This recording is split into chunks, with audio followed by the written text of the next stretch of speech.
Hola peoples! Okay, so for today, I wanted to come and talk about my new markers. I don't know why I did that so high.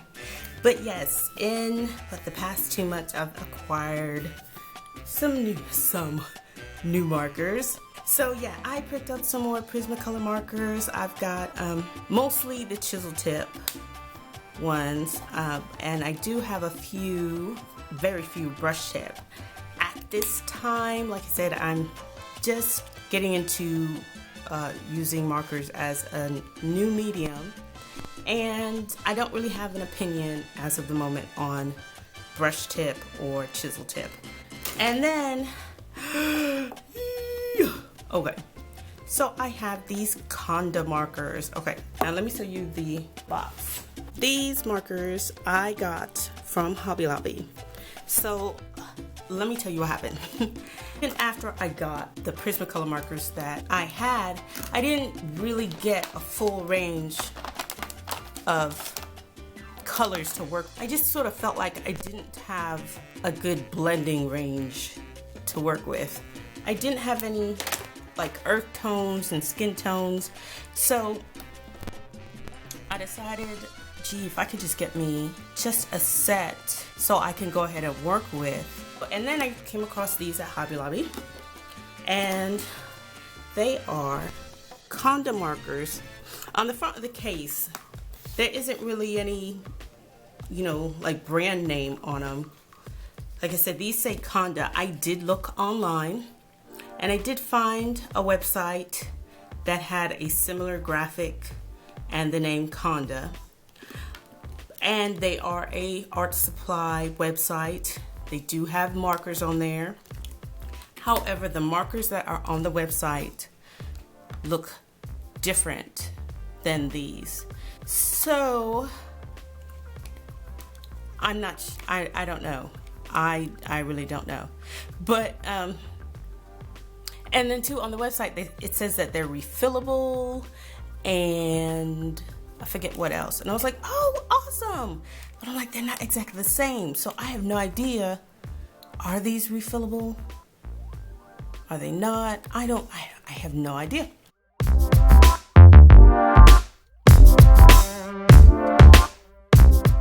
I figured it's not bad to try them out. They pretty much, cost me about like 83 cents per marker. And I can just slowly add to my Prismacolors as I get them. So I figured I would show you my markers, and I want to show you about these Conda markers and how they look, how they work out, and sort of maybe do they play well with Prismacolor and Sharpies. Look, I got some of them. And yeah, so let me put these aside. Okay, so with getting so many new markers, I decided to make a color chart. And I have to tell you guys, I have learned so much about markers with trying to figure out a color chart.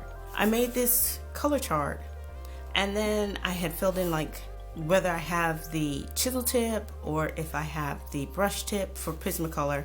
And then I had the Sharpie color, the big market color, and the Copic color, just in case blah blah blah.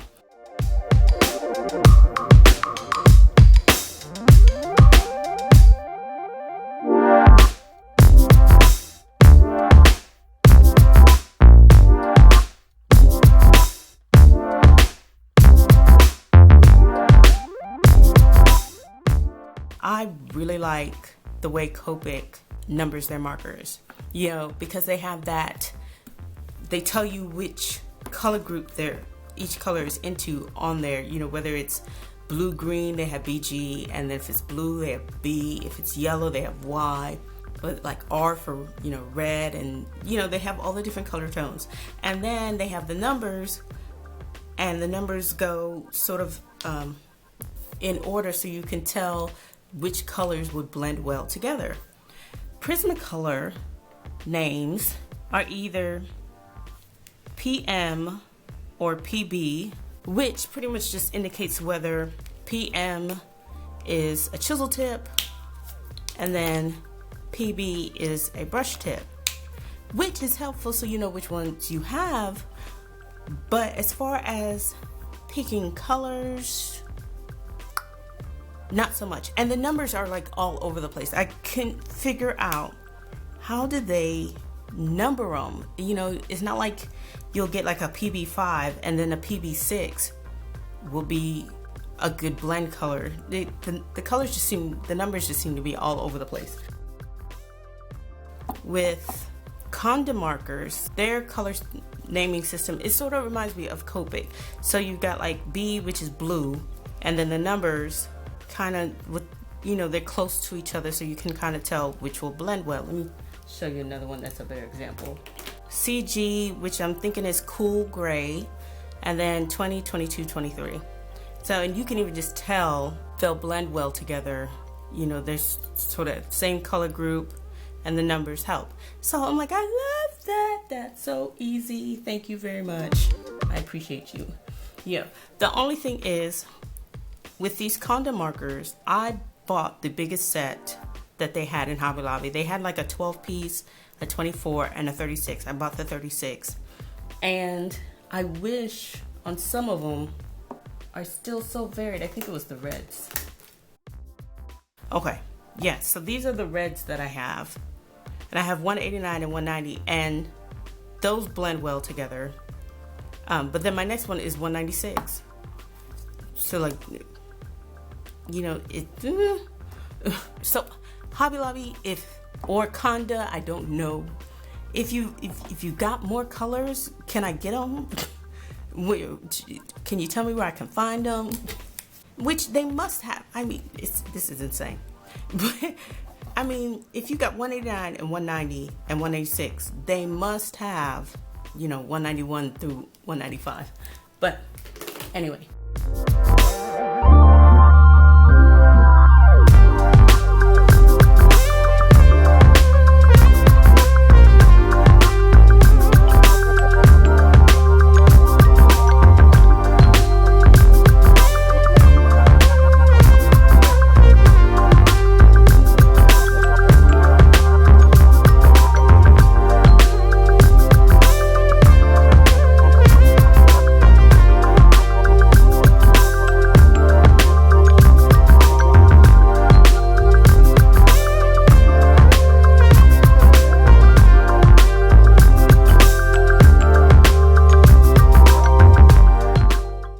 Okay, so already I'm not agreeing with some of the colors. Those look like blue-green color tones to me rather than just blue. I would put those as blue-green. I'm gonna start doing the color, using the color first before I put it on the chart. I do like the way the color flows out. It's got nice flow. Does bleed a lot though. Oh my gosh, did you see that? This is weird. To me, this brown 170 looks pink. It looks pink right there. It doesn't look like brown. It looks pink. Even though the numbers are so darn close and the tips, the color tips look close, this looks like pink. And this BR 147 is orange. You guys, that's an orange. I like that color brown. It's nice. Now, I'll show you something. I am noticing that with these Conda markers, if you, oh, here, let me use a pen. It's an ink pen. It's probably a bad example, but if you brush it that way and then try and stop, that was a horrible example, and just go to the line. Oh my gosh, I'm so over the lines. Right. I was just checking. I was just checking the bleed here to see if you did the marker in a certain direction, did you get less coming out to where it had less bleed over than the other. I don't think it's really a difference. Okay, so these are 20, 22, 23, 24. The grays. Those grays blended really well, I think. There's a couple of fluorescent colors. This one looks fluorescent to me. Maybe the yellow, but the rest don't.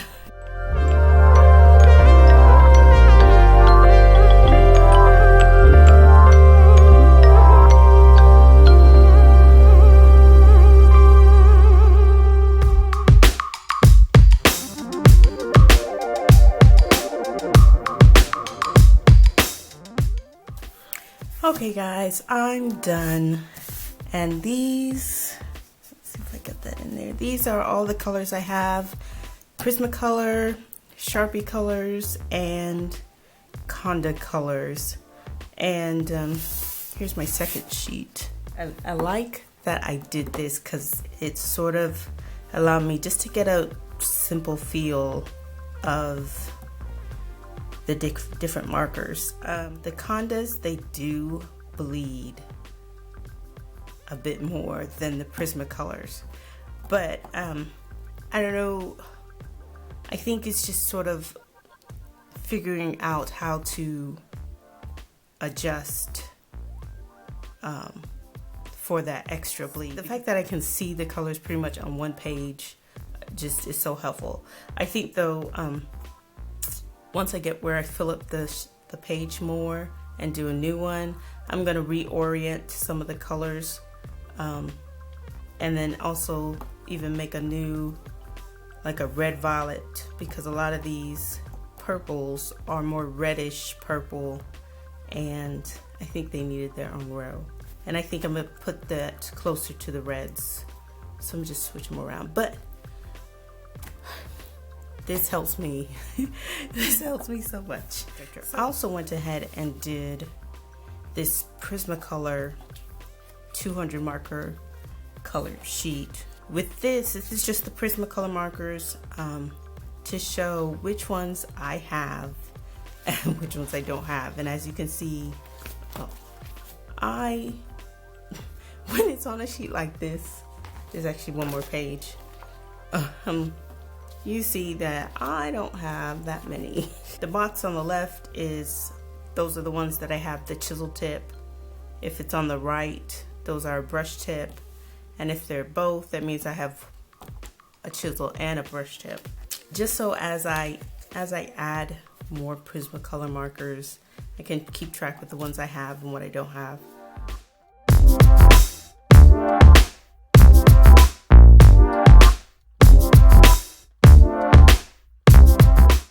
Before I go though, I did want to do, I printed out, because I didn't feel like drawing, this circle. I printed out a couple of circles because I wanted to try using the Conda markers and the Prismacolor markers and even maybe the Sharpies together and see.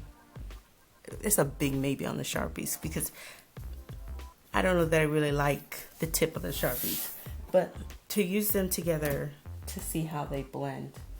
And now this is where, like I said, with looking up the Prismacolor colors and all of that and looking at the color sheet, like I said, I learned about the Copic colors and their color system, and I was like, it's just so cool and easy the way they've got it, where you can just, you know, easily look at the numbers and pick 3 of them that would blend well together.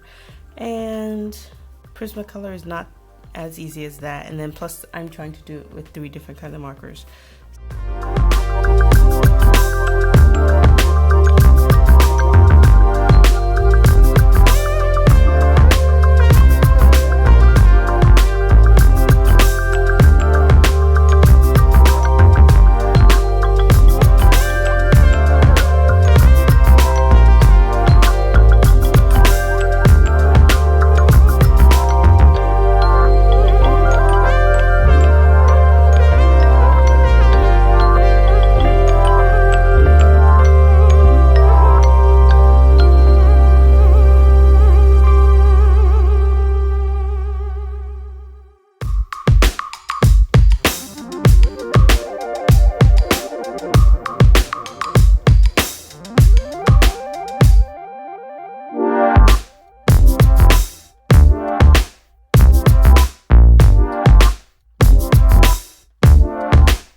I don't like this one.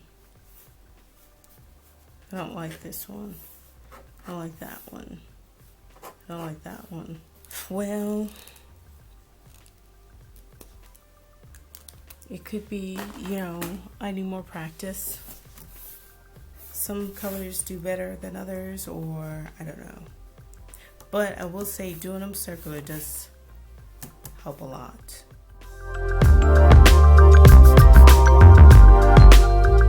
Yeah, the paper had time to dry, and really looking at it, they look really well. I'm gonna come a little closer so you can see. Doing it in circles helped a lot, because if you can see on the, I can get it closer, the green and the purple, you can really see, kind of see like the streaks from the Sharpie. But the colors, they blend really well actually. I don't know if it's really showing on camera, but I can see like even this one, like I can tell and see like the gradient.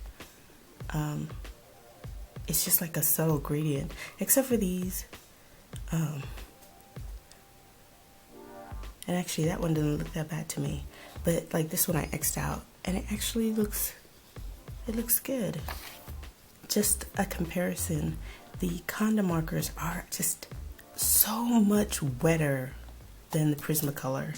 Yeah, they just, I mean, they really get the paper wet, and it's kind of hard to see really what's happening until it dries, which stinks because, you know, you want to see what it's like then and there. But I don't think they're that bad. So I'm gonna use some more, like I said, and try them out and see, and maybe, I don't know. I almost wish, like, I listen to me, I don't know.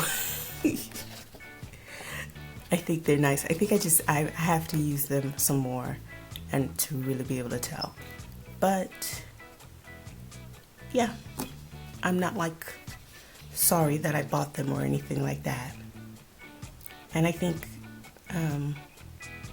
to start off with and sort of get my hand used to markers, that might be not so horrible purchase to start off with, and like just get a feel for. But yeah, so we'll see. So once again, thank you so much for watching, and I will talk to you in the next one. Bye.